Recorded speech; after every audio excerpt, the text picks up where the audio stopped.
Times network ద్వారా గుర్తించబడ్డ India's number 1 varicose veins hospital Avis ని సంప్రదించండి. Welcome to Suman TV. నేను మీ సుమన్ టీవీ నాగ్. కోల్కతా ఇన్సిడెంట్కి సంబంధించి ఇవాళ సందీప్ ఘోష్కి సంబంధించినటువంటి విషయాల్లో కొన్ని కీలక అంశాలు బయటపడటం జరిగింది. నైబర్స్ ఏం చెప్తున్నారు అండ్ దాంతోపాటు ఇంటిని కూడా ఎక్స్ప్లోర్ చేయడానికి వెళ్తే కొన్ని ఆధారాలు కొన్ని విషయాలు బయటపడటం జరిగింది. అండ్ ఇతనికి సంబంధించినటువంటి వాటిల్లో ఎప్పుడైతే ఎఫ్ఐఆర్ బుక్ అయిందో అప్పటి నుంచి కనుక మనం చూస్తే విస్తుపోయేటువంటి నిజాలు బయటపడుతూ ఉన్నాయి. అంటే అక్కడ కాలేజ్లో ఇతను చేసినటువంటి దౌర్జన్యాలు కానివ్వండి, ఇతనికి సంబంధించినటువంటి డేటా కానివ్వండి, ఏది ఉన్నా సరే ఈరోజు మనతో పాటు హైకోర్టు అడ్వకేట్ రవీంద్రనాథ్ గారు ఉన్నారు. అది వారి మాటలో అడిగి తెలుసుకుందాం. Hello sir. హాయ్ అండి నాగరాజ్ గారు. సందీప్ ఘోష్ ఎక్స్ ప్రిన్సిపల్, ఇతనికి సంబంధించినటువంటి విషయంలో అంటే ఎంటైర్ కోల్కతానే కొన్ని విస్తుపోయేటువంటి నిజాలు బయటకు వచ్చాయని చెప్పేసి దేశం మొత్తం ఎప్పుడైతే న్యూస్ మీదకి ఎదురు చూస్తుందో కోల్కతానే కొన్ని షాక్ అయ్యేటువంటి విషయాలు బయటకు వస్తున్నాయని చెప్పేసి చెప్తున్నారు, ఈవెన్ నైబర్స్తో సహా. అవునండి. ఏం విషయాలు సార్ అవే? Sandeep Ghosh ex principal RG Kar medical college, ఇతనిని ఎప్పుడైతే ఈ ఆగస్ట్ 9 హర్రర్ అభయ జస్టిస్ అనేది ఏదైతే జరుగుతుందో దీనికి సంబంధించి యావత్ దేశం కూడా ఈయన మీద దృష్టిని సారించారు. అసలు ఎవరి సందీప్ ఘోష్, ఈయన యొక్క డీటెయిల్స్ ఎలా ఉండేవని చెప్పి ఈరోజు ఎందుకు మనం మాట్లాడుకుంటున్నాం అంటే ఈరోజు ఇప్పుడు ఆయనకి పాలిగ్రాఫ్ టెస్ట్ జరుగుతుంది. అక్కడ హైకోర్టు ఆర్డర్స్ మీదుగా ఆయనకి ఇప్పుడు పాలిగ్రాఫ్ టెస్ట్ జరుగుతుంది. ఈయనతో పాటు మరొక 7 అంటే అదే కాలేజీలో విక్టిమ్తో పాటు ఉన్నటువంటి ఒక 4 మెంబర్స్ ఉన్నటువంటి డాక్టర్స్, అది కాకుండా ఆ కాలేజీ స్టాఫ్ వాళ్ళ మీద కూడా ఈరోజు పాలిగ్రాఫ్ టెస్ట్ జరుగుతుంది. అంటే పాలిగ్రాఫ్ టెస్ట్లో ఇప్పటివరకు వాళ్ళు రిటర్న్ స్టేట్మెంట్స్ ఇచ్చారు, ఓరల్ స్టేట్మెంట్స్ ఇచ్చారు. సో వాళ్ళు ఇచ్చిన స్టేట్మెంట్స్ రైట్ ఆర్ రాంగ్ అనేది ఒకసారి రీచెక్ చేసుకోవడం అని చెప్పి జరిగేది ఈ polygraph check. It's technical process టోటల్గా అంతా కూడా. దీనికి సంబంధించి ఒక ఫన్నీ థింగ్ ఏంటంటే నాగరాజ్ గారు, నిన్న సాయంత్రం హైకోర్టు ఆర్డర్స్ ఇచ్చిన తర్వాత సిబిఐ వాళ్ళు ఏమన్నారంటే మా దగ్గర కేవలం 2 ఇన్స్ట్రుమెంట్సే ఉన్నాయి కాబట్టి ఒకేసారి మేము 7 చేయలేమన్నారు. ఇమీడియట్గా హైకోర్టు చాలా సీరియస్ అయింది విషయాన్ని. It's a serious thing. ఇంత ఫన్నీగా మీరు ఎలా చెప్తున్నారని చెప్పడంతో ఢిల్లీ నుంచి ఈరోజు సిఎఫ్ఎస్ఎల్ వాళ్ళు, ఫోరెన్సిక్ ల్యాబొరేటరీస్ వాళ్ళు హడావుడిగా మొత్తం మిషనరీస్ అన్ని టూల్స్ని తీసుకొని ఈ పాయింట్ కలకటాకి రావడం జరిగింది. ఇవన్నీ కూడా డిఫరెంట్ సిచ్యువేషన్లో జరుగుతున్నాయి. అంటే చూడండి ఎంత కేర్లెస్ అనేది, బ్యూరోక్రాట్స్లో ఎంత కేర్లెస్ ఉందన్నది ఇప్పుడు అర్థమవుతుంది. It's a very funny thing sir. అంత సీరియస్నెస్ని ఎంత ఈజీగా తీసుకుంటుంది, సిబిఐ కూడా సిల్లిగా తీసుకుంటుంది. సో దీని వెనకాల ఎవరో కారణాలు ఉన్నాయి. అయితే ముందుగా మనం సందీప్ ఘోష్ విషయానికి వచ్చినట్లయితే మనం మాట్లాడుకున్నట్లయితే సందీప్ ఘోష్ యొక్క క్యారెక్టర్ ఎలా ఉంటుంది? ఇక్కడ సందీప్ ఘోష్ 2 రకాల నేరారోపణలు ఎదుర్కొంటున్నాడు. ఒకటి, ఈ విక్టిమ్ ఏదైతే తన కాలేజీలో జరిగినటువంటి సంఘటనకు సంబంధించింది ఒకటైతే, మరొకటి ఇతను ఆర్థిక నేరారోపణలు, అంటే ఇతను చేసిన ఆర్థిక అవకతవకలు. ఆ కాలేజీలో ఇతను ఒక ప్రిన్సిపాల్గా ఉంటూ తను చేసిన ఆర్థిక ఆరోపణల మీద కూడా నిన్న ఈవినింగ్ ఎఫ్ఐఆర్ నమోదైంది. ఈ ఎఫ్ఐఆర్ని ఇచ్చినటువంటి అంటే ఇతని మీద కంప్లైంట్ చేసిన వ్యక్తి అతని పేరు అఖ్తర్ అలీ ఆల్రెడీ 2023 ఇతని మీద కంప్లైంట్ చేసినప్పుడు విజిలెన్స్ వాళ్ళకి, అంటే మమతా బెనర్జీ గవర్నమెంట్లో ఉన్న విజిలెన్స్ ఆఫీసర్స్కి అతను కూడా ఒక కీ పోస్ట్లో ఉన్నాడు. అతను డిప్యూటీ సూపరింటెండెంట్ ఇన్ని కాలేజీలో పనిచేసినప్పుడు ఈ ఆర్థిక అవకతవకల మీద ఒక క్లియర్ విజిలెన్స్కి ఇస్తే విజిలెన్స్లో వారు దాన్ని బుట్టదాఖలు చేశారు, దాన్ని పట్టించుకోలేదు. అయితే అగైన్ ఎప్పుడైతే ఈ కేసు రైజ్ అవుతుందో, పబ్లిక్లో డిమాండ్ పెరిగిందో, సందీప్ ఘోష్ మీద ఎఫ్ఐఆర్ నమోదైంది. ఎఫ్ఐఆర్లో కూడా కీలక అంశాలు బయటకు వస్తున్నాయి. ఎప్పుడైతే ఎఫ్ఐఆర్ నమోదు నిన్న సాయంత్రం, ఈరోజు మార్నింగ్ 9:30 ఆ ప్రాంతంలో టోటల్గా 14 ప్లేసుల మీద అటాక్ చేశారు సిబిఐలో నుండి యాంటీ కరప్షన్ బ్యూరో డిపార్ట్మెంట్ వాళ్ళు. 14 స్థానాల్లో, అంటే ఒకటి ఆర్జేకర్ మెడికల్ కాలేజ్తో పాటు ఎక్కడైతే మెడికల్ ఐటమ్స్ టూల్స్ ఎవడైతే సప్లై చేస్తారో దానికి సంబంధించిన 14 గోడౌన్స్, ఒక 13 గోడౌన్స్ మీద చేశారు. మరొకటి ఆయన హౌస్ మీద అటాక్ చేశారు. అయితే హౌస్ మీద అటాక్ చేసినప్పుడు కొన్ని కీలక అంశాలు బయటపడ్డాయి నాగరాజ్ గారు. మనకందరి మీడియా కథనాల ప్రకారం హౌస్లో కూడా కొంతమంది కాలేజ్ సర్టిఫికేట్స్ కొన్ని బయటపడ్డాయని, అంటే స్టూడెంట్స్ సంబంధించిన సర్టిఫికేట్స్ కాలేజీలో ఉండాల్సినవి ఇంట్లో ఎందుకు ఉన్నాయి అన్నది మీడియా కథనాల ప్రకారం తెలుస్తుంది. డీటెయిల్స్ మనకు ముందుకు వచ్చే అవకాశం ఉంది. ఇంకొకటి, కాలేజీలో కొంతమంది పొలిటీషియన్స్తో ఎన్నుకున్న సంబంధాలు, అలాగే ఒక డ్రగ్స్ రాకెట్కి సంబంధించిన కొన్ని కీలక ఆధారాలన్నీ కూడా హౌస్లో దొరికాయి. ఒక సెక్స్ రాకెట్ నడిచింది, ఒక డ్రగ్స్ రాకెట్ నడిచింది. దీనికి కొన్ని సంబంధించిన కొన్ని పేపర్ ఎవిడెన్సెస్ అన్నీ కూడా ఆయన ఇంట్లో దొరికినట్టు తెలిసింది. ఇప్పటికి కూడా అధికారికంగా వాళ్ళు నిర్ణయించలేదు, కానీ మీడియా కథనాల ద్వారా మనకు అందుతున్నటువంటి ఇన్ఫర్మేషన్. ఇక ఇతను చేసిన ఆర్థిక అవకతవకల విషయం వస్తే, ముందు ఈ వ్యక్తి ఎటువంటి వ్యక్తి, సందీప్ ఘోష్ అనే వ్యక్తి ఎటువంటి వ్యక్తి అని అంటే 12 సంవత్సరాల క్రితం ఇతను బారాసాత్ అన్నటువంటి ఒక ఏరియాలో, కలకట్టాలో బారాసాత్ ఉంది, చాలా కాస్ట్లీ ఏరియా. ఆ ప్రాంతంలో ఇతను ఉండేవాడట సందీప్ ఘోష్. అప్పటికే ఆయన ఒక వైస్ ప్రిన్సిపాల్గా అట్లా పనిచేసేవాడు, ఒక డాక్టర్గా. అయితే 12 సంవత్సరాల క్రితం జరిగిన సంఘటనని ఆయన ఇంటి పక్కన ఉంటున్న కొంతమంది నైబర్స్ మీడియాతో పాల్పంచుకున్నారు, కొన్ని విషయాలు చెప్పారు. ఇతను చాలా క్రూయల్ మెంటాలిటీ వాడని, అదే కాకుండా తన భార్య గర్భవతిగా ఉండి తన డెలివరీ అయిన తర్వాత తన భార్య స్టిచెస్ అని సిజేరియన్ చేసినప్పుడు స్టిచెస్ ఉంటాయి, స్టిచెస్తో మంచం మీద ఉన్నప్పుడు గట్టిగా ఇంట్లో ఆర్గ్యూస్ వచ్చేవాట, గొడవలు బాగా గట్టిగా కొట్టుకుండేవారట. ఇరుగు పొరుగు వాళ్ళందరూ కూడా కలిసి రావడానికి ప్రయత్నిస్తే ఇది నా పర్సనల్ విషయం, మీరు ఇక్కడ లోపల రావడానికి వీళ్ళని చెప్పి బయటకు నెట్టేశాడు. ఇట్లా చాలాసార్లు రాత్రి పగలు భార్యాభర్తల మధ్య చాలా గొడవలు జరిగేవాట. ఫైన్ డే ఒకరోజు జరిగిన సంఘటన, అతను అశుతోష్ బెనర్జీ అని చెప్పి ఒక స్థానికుడు, ఇతను నైబర్ మనతో పాటు మీడియాతో పాటు పాల్పంచుకున్నాడు. విషయం ఏం చెప్పాడంటే, సరిగ్గా 14 days తర్వాత వాళ్ళ మిసెస్ డెలివరీ అయిన 14 days నాడు గట్టిగా తీవ్ర రక్తస్రావంతో ఎక్కడైతే సిజేరియన్ స్టిచెస్ ఉంటాయో ఆ స్టిచెస్ డ్యామేజ్ అయిపోయి తీవ్ర రక్తస్రావంతో ఆవిడ ఇంటి బయట పడిపోయింది. మేమందరూ ఎంటర్ మా అపార్ట్మెంట్ వాసందరం ఆమె దగ్గరికి వెళ్ళి ఆమెను తీసుకుని మేము హాస్పిటల్ అడ్మిట్ చేసాం. ఈ క్రూయల్ పర్సన్ హాస్పిటల్కి కూడా రాలేదు. అంటే ఒక క్యారెక్టర్ని అసాసినేట్ చేస్తూ మనకు కొందరు మీడియా కథనాలు పరిగెత్తుకుంటూ వెళ్ళిన మీడియా వాళ్ళకి చెప్పినట్టు ఆన్సర్స్ ఇవన్నమాట. అంటే అతని యొక్క క్రూయాలిటీ, ఆ భార్య అంత దయనీయ స్థితిలో కుట్లు అంటే స్టిచెస్ రిమూవ్ అయిపోయినప్పుడు కూడా ఆవిడంత దయనీయంగా అక్కడ రక్తస్రావం కలుగుతున్నప్పుడు కూడా పట్టించుకోలేదు. ఎగ్జాక్ట్లీ డెలివరీ అయిన 14 days జరిగిన సంఘటన అని చెప్పి ఆ సంఘటన గుర్తు చేసుకుంటూ అశుతోష్ బెనర్జీ అని చెప్పినటువంటి ఈ వార్త. ఇదే కాకుండా ఈ వార్తను మేము కూడా చూసామని చెప్పి అదే అపార్ట్మెంట్ అసలు ఎప్పుడు కూడా పాలుపంచుకున్నారు. అంటే సందీప్ ఘోష్ అనే వ్యక్తి ఎటువంటి వ్యక్తి అని చెప్పడానికి ఇవన్నీ కూడా మన కీలక ఆధారాలు. ఇది ఒక పార్ట్ అయితే, ఇక మన ఎఫ్ఐఆర్ అవినీతి నిరోధక శాఖ వాళ్ళు ఈయన మీద ఎంక్వైరీ చేసే ముందు అలీ చేసినటువంటి తీవ్ర నేరారోపణలు ఈ కాలేజీలో ఒక 32 క్వశ్చన్స్ చేస్తూ ఇచ్చాడు. ముఖ్యంగా ఇంటరాగేషన్లో ఒకటి వెలుగులోకి వస్తున్నాయి. ఇప్పుడు ధైర్యం చేసి స్టూడెంట్స్ కూడా బయటకు వచ్చారండి. It's a key point. ఎప్పుడైతే ఎఫ్ఐఆర్ నమోదైందో ఇప్పటివరకు భయభ్రాంతులకు గురైనటువంటి ఆ కళాశాల ఆ కాలేజీ స్టూడెంట్స్ అందరూ కూడా మెల్లగా ఒకరు వచ్చి నోరు విప్పుతున్నారు, మాట్లాడుతున్నారు. ఇందులో ఒక స్టూడెంట్ మాట్లాడుతూ చెప్తున్నాడు, అమ్మాయిల్ని మా కలీగ్స్ని అక్కడ ప్రొఫెసర్స్ దగ్గరికి, అదేవిధంగా కొంతమంది పొలిటీషియన్స్కి ఇన్ఫ్లుయెన్స్డ్ పర్సన్ దగ్గరికి పంపించేవాడు. అట్లా వెళ్తే కానీ మార్క్స్ వెయ్యమని చెప్పి కూడా వాళ్ళని భయపెట్టేవాడు. బహుశా ఇట్లాంటిది ఏదో సంఘటన జరిగింది, ఆ సంఘటన ఈమె గురైంది.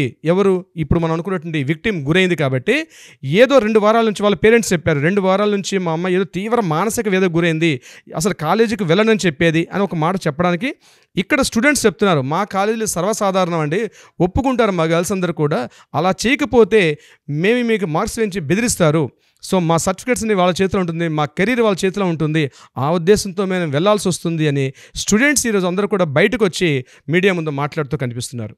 ఇది ఒక ఆధారం మనకు దొరికింది. ఇది కాకుండా ఇంకా భయంకర నిజాలు కొన్ని మీడియా ముందు వాళ్ళు వెలగక్కడం జరిగింది. స్టూడెంట్స్ అందరూ కూడా ఈ కాలేజీలో అవయవాల యొక్క ట్రాఫికింగ్ అంటే ఆపరేషన్ థియేటర్కి వెళ్ళేటప్పుడు ముఖ్యంగా అనాథ శవాలయాలు కానీ ఎవరు లేనటువంటి శవాలు వచ్చినట్లయితే వాళ్ళ ఇంటర్నల్ ఆర్గన్స్ అని చెప్పి వాళ్ళ ఇంటర్నల్ ఆర్గన్స్ స్మగ్లింగ్ చేసేవారట. ఇది కాకుండా కావాలని వాంటెడ్లీ హాస్పిటల్లో కొన్ని క్రూషియల్ సర్జరీస్ చేసేటప్పుడు అవి కూడా ఇతనికి ఇంకా లైఫ్ లేదని చెప్పి అవయవాలను కూడా బంగ్లాదేశ్ మీదుగా చైనాకి సరఫరా. ఎందుకంటే చైనాలో హ్యూమన్ ఆర్గన్స్ చాలా డిమాండ్ ఎక్కువ ఉండే నాగరాజు గారు.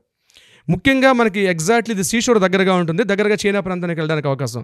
సో ఇక్కడ నుంచి మీరు దీని ఎంక్వైరీ ఇక్కడ ఆపేయకుండా దీన్ని ముందుకెళ్ళగలిగితే ఆర్జే గారి యొక్క నగ్న సత్యాలు చాలా బయటకు వస్తాయి. ఇది గడిచిన ఒక దశాబ్ద కాలంగా ఇవి జరుగుతూనే ఉన్నాయి. ఇందులో చాలామంది సిద్ధహస్తున్నారు, దీనిలో పొలిటీషియన్స్ కూడా హస్తం ఉంది అని వాళ్ళ డేరింగ్ స్టూడెంట్స్ ఎప్పుడైతే ఎఫ్ఐఆర్ నమోదైందో వీళ్ళు చెప్పుకుంటూ వస్తున్నారు. ఒక దయనీయమైన స్థితి ఏంటంటే నాగరాజ్ గారు, ఆ కాలేజీలో ఈవెన్ ద హౌస్ కీపింగ్ చేసిన ఐటమ్స్ కూడా, అంటే ఏంది, వాష్రూమ్స్ క్లీన్ చేసినటువంటి ఒకసారి డెడ్ బాడీ వెళ్ళిపోతే అక్కడ స్ప్రే చేయాల్సిన కొన్ని ఐటమ్స్, కొన్ని స్టెరాయిడ్స్, కొన్ని క్లీనింగ్ ఐటమ్స్ ఉంటాయి, లైక్ హార్పిక్స్ లాంటి ఐటమ్స్ అన్నీ కూడా వీటిని సప్లై చేసే వాళ్ళ దగ్గర కూడా స్ట్రైట్ అవే 25% కమిషన్ ఉంటాయి, కానీ వాళ్ళకి ఆర్డర్స్ ఇచ్చేవాడు కాదు ఈ సందీప్ ఘోష్. ఇంతకన్నా దయనీయం ఇంకేముంటుందండి. అంటే హౌస్ కీపింగ్ ఐటమ్స్ మీద కూడా అంటే ఇంక మీరు అర్థం చేసుకోండి, ఒక హాస్పిటల్లో ఎన్ని రకాల ఎక్విప్మెంట్స్ ఉంటాయి, మెడిసిన్స్ ఉంటాయి, సర్జరీ ఐటమ్స్ ఉంటాయి, గ్లౌస్ ఉంటాయి, సిరింజ్లు ఉంటాయి, ఇంజెక్షన్స్ ఉంటాయి, ఎమర్జెన్సీ మెడిసిన్స్ కొన్ని ఉంటాయి. ఇట్లాంటి ప్రతి ఐటమ్ మీద కూడా 20% స్ట్రైట్ అవే కమిషన్ ఉంటుంది. ఇది కాకుండా మెయిన్ ఎక్కడెక్కడైతే కీ పోస్టులు ఉంటాయో ఆ పోస్టులో తన నెపోటిజం చూపించుకునేవాడు, తనకు అనుకూలంగా ఉన్న వ్యక్తులు, తనకు కాస్త సంబంధించిన వ్యక్తులు, తనకు ఎవరైతే సపోర్ట్ చేస్తారో వాళ్ళని మాత్రం ఆ కీ పోస్టులో పెట్టేవాడు. అట్లాంటిదే ఈ సంజయ్ రాయ్ని కూడా ఒక కీ పోస్ట్గా వాడుకున్నాడు. సంజయ్ రాయ్ని ఎవరైతే మనం అక్యూజ్డ్ చెప్తున్నాం, ఇతన్ని కూడా అట్లానే వాడుకున్నారు. ఈ ఒక్క సోషల్ వర్కరే కాదు, సివిక్ వర్కర్ ఒక్కడే కాదు, ఇందులో చాలామంది సివిక్ వర్కర్స్ ఈయనకు అనుకూలంగా ఉండేవారు. అంటే ఇదొక తెలియకుండానే ఒక స్మగ్లింగ్ మాఫియాగా ఉండేది ఆర్జీకర్ మెడికల్ కాలేజ్. ఎప్పుడైతే ఈ సంఘటన జరిగింది కాబట్టి బయటకు వచ్చింది, కానీ ఇట్లాంటి సంఘటనలు చాలా జరిగాయి. సందీప్ ఘోష్ అందుకనే కావాలని వాంటెడ్లీ వేరే కాలేజీలకు వెళ్తున్నప్పుడు కూడా, ముర్షిదాబాద్ మెడికల్ కాలేజీకి వెళ్ళినప్పుడు కానీ, కలకట్టా నేషనల్ మెడికల్ కాలేజీకి వెళ్ళేటప్పుడు కూడా మరలా రీపోస్టింగ్ చేసుకొని ఇదే కాలేజీకి సందీప్ ఘోష్ రావడం వెనకాల చాలా క్రూయల్టీస్, చాలా ఇన్ఫర్మేషన్స్ ఆయన దగ్గర ఉన్నాయి. కాబట్టి ఇమీడియట్గా మమతా బెనర్జీ డిపార్ట్మెంట్లో వైద్య ఆరోగ్య శాఖ మంత్రిగా బహుశా ఆవిడ ఇక్కడ పోస్టింగ్ చేసింది అని అనడంలో ఎటువంటి డౌట్ అయితే లేదండి. చాలా ఏళ్ల నుంచి ఉన్నటువంటి కాలేజ్ కదండి. దీనికి సంబంధించినటువంటి వాటిల్లో సరే ఏదైనా యూనివర్సిటీలో ఒక పర్సన్ వెళ్తున్నారు అని అంటే వైస్ ఛాన్సలర్ దగ్గర నుంచి అందరూ సిగ్నేచర్ పెట్టి ఇదైతే తప్ప రాదు. ఈవెన్ పొలిటికల్ ఇన్ఫ్లుయెన్సెస్ కూడా కొంత ఉండే అవకాశం ఉందనేది దీని ద్వారానే మనకు తెలుస్తుంది. Exactly sir, exactly. అన్ఫార్చునేట్ గతంలో ఆవిడ లెటర్ రాసింది కూడా బయటికి రావడం జరిగింది కదా. ఒక 2 years బ్యాక్ ఇదే మమతా బెనర్జీ ఆయనకి 2022లో ఈయనకి బర్త్డే విషెస్ చెప్తూ ఒక లెటర్ రాశారు. ఒక సీఎం పోస్ట్లో ఉన్న వ్యక్తి ఒక బ్యూరోక్రాటిక్ లెటర్ రాయడం అనేది బహుశా జరుగుతుండొచ్చేమో కానీ ఇప్పుడు జరిగింది కాబట్టి బయటకు అంటే ఎంత ఇంటిమసీ ఉంది వాళ్ళిద్దరి మధ్య. డైరెక్ట్గా సీఎం క్యాంప్ ఆఫీస్లోకి సీఎంతో ఇంటరాక్ట్ అయ్యే ఇంటిమసీ ఉన్న వ్యక్తిగా కనిపిస్తున్నాడు ఈరోజు మనకి సందీప్ ఘోష్ అనేవాడు ప్రజల ముందు కనిపిస్తున్నాడు. అంటే ఆఫ్టర్ ఆల్ కాలేజ్ ప్రిన్సిపాల్ అండి, ఒక గవర్నమెంట్ మెడికల్ కాలేజ్ యొక్క ప్రిన్సిపాల్. ఈయన పైన చాలా సుపీరియర్స్ ఉంటారు. ఒక సీఎంతో మీట్ అవ్వాలంటే, కాంటాక్ట్ అవ్వాలంటే వాళ్ళందరి బ్యారియర్స్ని పక్కకు పెట్టి స్ట్రైట్ అవే ఒక సీఎంతో ఇంటిమసీ ఉన్నంత చనువు ఉంది. సో దీని వెనకాల ఖచ్చితంగా చాలా పెద్ద హస్తాలు ఉంటాయి.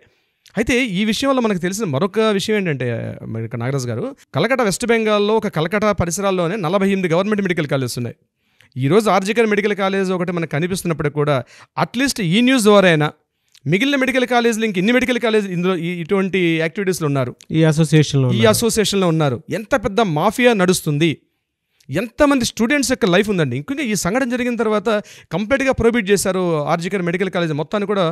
కంప్లీట్ సిఆర్పిఎఫ్ దళాలు పూర్తిగా వచ్చేసి ఈ యొక్క పేషెంట్స్ అందరినీ వేరే హాస్పిటల్ షిఫ్ట్ చేశారు.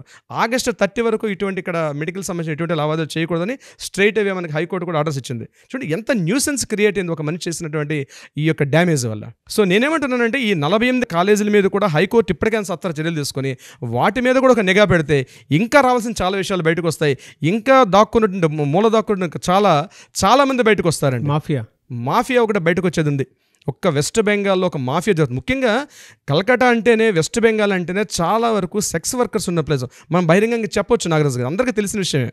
వెస్ట్ బెంగాల్ అంటేనే అది ప్రత్యేకంగా గవర్నమెంట్ మెడికల్ కాలేజ్ హాస్టల్స్లో, అటు బాయ్స్ హాస్టల్ అయితేనేమి, ఉమెన్స్ హాస్టల్ అయితేనేమి, ప్రతి చోట బయట నుంచి అమ్మాయిలను తీసుకొచ్చి స్టూడెంట్స్ దగ్గర ఛార్జెస్ చేసుకుంటూ ఆ రకమైన యాక్టివిటీస్ ఒక బ్రోతల్ హౌస్ లాగా తయారు చేసేది సందీప్ ఘోష్ అనే వ్యక్తి ఈ కాలేజీలో.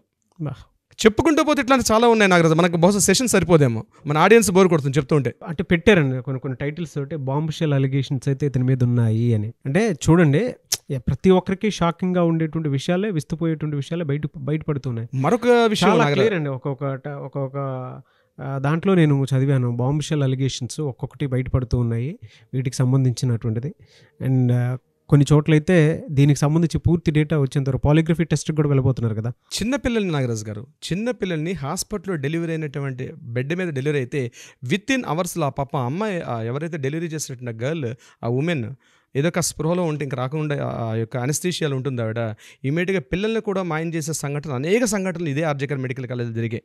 అయితే అక్కడ సిపిఎం కమ్యూనిటీ పార్టీస్ కావచ్చు, వీళ్ళందరూ కూడా కావచ్చు, చాలా మనంత అవేర్నెస్ అనేది వెస్ట్ బెంగాల్ చాలా తక్కువ అండి. ఎందుకంటే పొలిటికల్ ఇన్ఫ్లుయెన్స్ ఎక్కువ ఉంటుంది.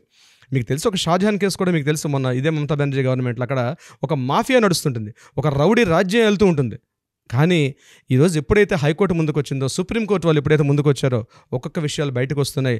ఇట్లాంటి సందీప్ ఘోష్ చాలామంది వెస్ట్ బెంగాల్ ఉన్నారు. నాట్ ఓన్లీ వెస్ట్ బెంగాల్ అని చెప్పట్లేదు, బహుశా ఎక్కడెక్కడే దేశవ్యాప్తంగా ఉన్నారో ఇప్పటికైనా అలర్ట్ అవ్వాల్సిన అవసరం అయితే ఉంది నాగరాజ్ గారు. నో డౌట్ అండి, డెఫినెట్గా అలర్ట్ అవ్వాల్సిన సమయం వచ్చేసింది. దాంతోపాటు ఇందులో చాలా హస్తాలు ఉన్నాయనేటువంటి దాని మీద ఒక్కొక్కటి బయటపడుతూ ఉన్నాయి. ఈ బాంబ్ షెల్ అలిగేషన్స్ వాటికి సంబంధించింది కూడా ఏవేవైతే ఉన్నాయో వాటికి సంబంధించినటువంటి వాటిల్లో కూడా క్లారిటీ వచ్చే అవకాశం ఉంది. ఎప్పటికప్పుడు మనం కూడా ఆడియన్స్తో పాటు ముందుకు వెళ్తూ ఉందాము, వాళ్ళకు కూడా ఇట్లాంటి అప్డేట్స్ ఇస్తూ ఉందాము. అంటే మనల్ని నమ్మే చాలా మంది అప్డేట్స్ చూస్తూ ఉన్నారు. So special thanks to them and thank you so much అండి. థ్యాంక్ యూ నాగరాజ్ గారు. సుమన్ టీవీలో మీ పర్సనల్ అండ్ బిజినెస్ ప్రమోషన్స్ కోసం కింది నెంబర్కి కాంటాక్ట్ చేయండి.